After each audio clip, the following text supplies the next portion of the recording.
Hey there, you ever have one of those moments where you look at your life, think about all the things you want to change, and then just get tired thinking about it? Yeah, well, today we're going to talk about a concept that makes those gigantic goals feel, well, surprisingly doable. It's such a common feeling, right? You're thinking, okay, I'm going to eat healthier and be more productive and exercise every day and save more money and learn Spanish, and suddenly the list is so long it's paralyzing. You get so caught up in trying to fix everything at once that you end up doing nothing at all. So here's the plan for the next few minutes. We're going to start with that feeling of being overwhelmed. Then we'll talk about the first domino, that one habit that can set off a chain reaction. We'll look at some real-world examples for your life and your career, and then we'll wrap up with how you can find your own. Okay, let's just get real for a second. We set these huge, epic goals for ourselves, right? A total life makeover. But then, when we inevitably have an off day, this wave of guilt just washes over us. It turns out this all-or-nothing mindset is pretty much a recipe for feeling bad about yourself. And that's really the heart of the issue, isn't it? We have all this motivation to build a better life, but the path forward looks like 100 different highways all starting at the same time. It's so complex that it leads to the one thing we were trying to avoid, just staying put.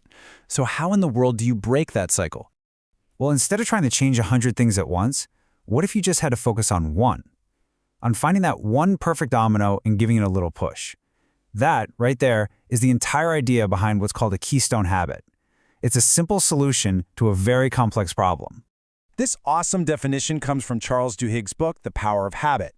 You can really just think of a Keystone Habit as a life hack. It's not about working harder, it's about finding that one, small, manageable habit that starts a chain reaction, making a bunch of other positive changes happen almost automatically.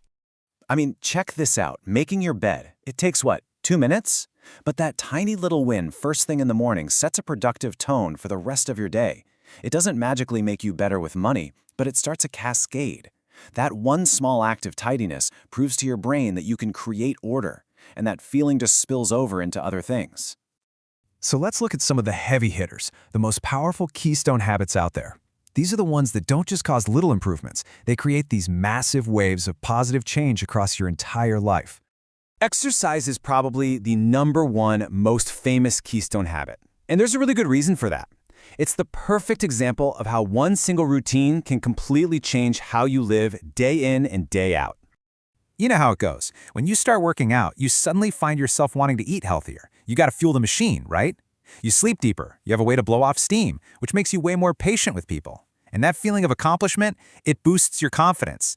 You feel sharper, more productive. You didn't try to fix all of those things. You just went for a run.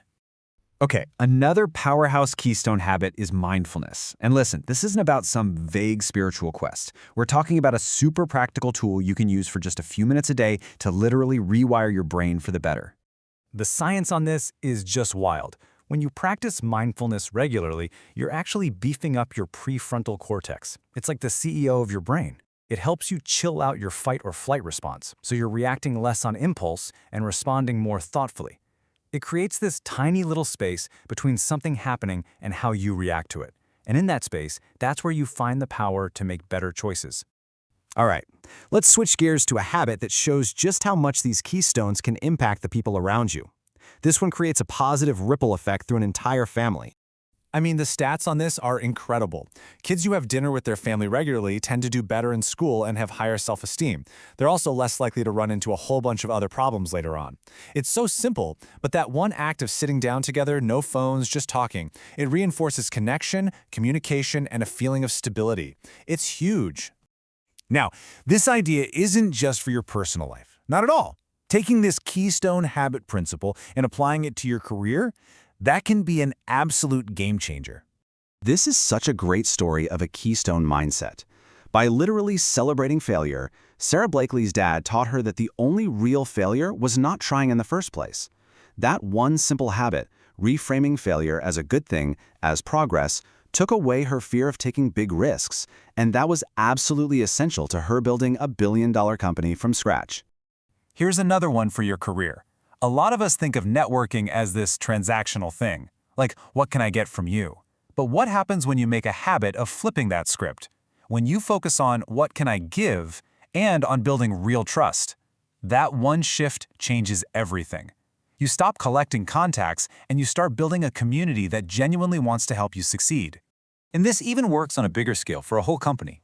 A business that makes a habit of tracking just a couple of key things, like its revenue growth, how much it costs to get a new customer, or its cash runway, it creates discipline across the board. It forces everyone to make smarter decisions about marketing, sales, and spending, all without needing 100 different rules. All right, so now you get the what and the why. Let's make this really practical. Let's talk about how you can actually find and build your own game-changing keystone habit. So first, a little science. Every single habit, good or bad, follows this simple four-step loop. There's a cue, or a trigger, that leads to a craving. That makes you do the response, which is the habit itself, and finally, you get a reward, which tells your brain, hey, let's do that again. So if you want to build a new habit, you just have to build that loop. For instance, the cue is leaving your running shoes by the door. The craving is for that post-run feeling.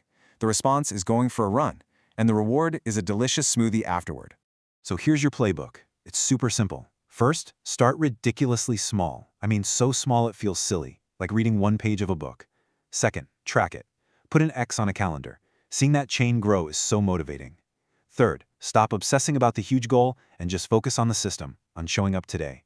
And last, and this one is my favorite, live by the 2-day rule. You can miss one day, life happens, but never ever miss 2 in a row. So, if you take one thing away from all of this, let it be this. You can stop trying to overhaul your entire life at once. Your energy is precious.